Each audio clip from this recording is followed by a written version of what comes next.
নমস্কার, কেমন আছেন সবাই? দোলাস ব্লগের নতুন একটি ভিডিওতে আপনাদের সবাইকে স্বাগত। আমার আর আমার শাশুড়ি মায়ের পরিবারের সারা দিনটা আমরা কি করি, কিভাবে কাটে আমাদের সারাটা দিন, চলুন আজকে সেটাই আপনাদের সাথে শেয়ার করব। সকাল সকাল ঘুম থেকে ওঠার পরে আমার শাশুড়ি মায়ের প্রথম কাজ থাকে গোপু সোনাদের সেবা দেওয়া। গোপাল সোনাকে সেবা দেওয়ার পর মা চলে যান রান্নাঘরে এবং আমি দুজনের জন্য একটু লিকার চা বানিয়ে নিচ্ছি। এখানে সকালবেলা আমার আর আমার বরের দিনটা শুরু হয় গরম গরম লিকার চা খেয়ে।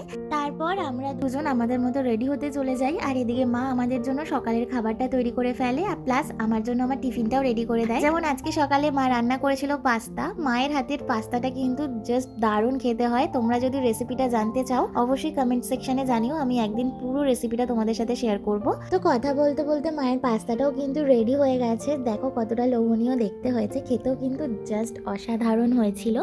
আমি স্নান করে রেডি হয়ে আস্তে আস্তে মায়ের সকালের খাবারটা তো তৈরি করা হয়েই যায়, সাথে সাথে আমার দুপুরের লাঞ্চের মেনুটাও মা রেডি করে ফেলে। আজকে দুপুরে আমাকে বানিয়ে দিয়েছিল ডিমের তরকারি, আলু ফুলকপি ভাজা, ডাল আর ভাত। আমার টিফিনটা গুছিয়ে দেওয়ার পর মা মায়ের কিছু কাজ করে নিচ্ছে, মানে রান্নাঘরে টুকিটাকি যা কাজ থাকে, আর ওদিকে আমি ফুল রেডি হয়ে নিচে চলে এসেছি। তারপর আমি সকালের খাবারটা খাচ্ছিলাম সবার সাথে একসাথে বসে, আর কি নিয়ে হাসাহাসি করছিলাম এখন ঠিক মনে নেই। হ্যাঁ, এটা মনে আছে যে আমার শাশুড়ি মা আমায় বলছিলেন যে খেয়ে বলো কেমন হয়েছে, তাই সেটারই রিভিউ দিচ্ছিলাম। পাস্তা খাচ্ছিলাম, তার সাথে কফিও আমায় বানিয়ে দিয়েছিল, কফিটাও খেয়েছিলাম, তাই গ্লাসটা দেখাচ্ছিলাম যে দেখো কফিটা শেষ হয়ে গেছে। তো যাই হোক, আমার ডিউটি টাইম যেহেতু 11:30 থেকে থাকে, আর আমার হাজব্যান্ডের ডিউটি থাকে 10টা থেকে, ও আমার আগে চলে যায় কাজে। তো তারপর ও এক ফাঁকে এসে আমাকেও আমার কাজের জায়গাতে একটু ড্রপ করে দিয়ে আসে। দুজনই কাজে চলে যাওয়ার পর আমার আর সেরকম করে কোনো ভিডিও বানানো হয় না, কাজের জায়গায় যেহেতু একটু ব্যস্ত থাকি।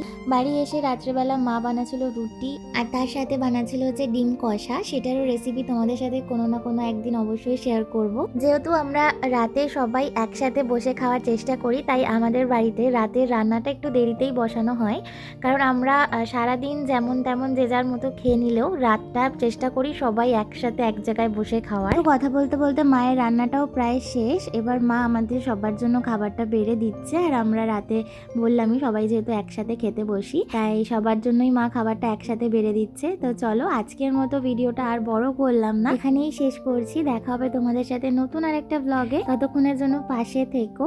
আর ভিডিওটা ভালো লাগলে অবশ্যই লাইক করো, আর কমেন্টে জানিও যে তোমাদের কেমন লাগলো আমাদের মা আর মেয়ের এই ব্লগটা। দেখা হবে খুব তাড়াতাড়ি। শুভরাত্রি।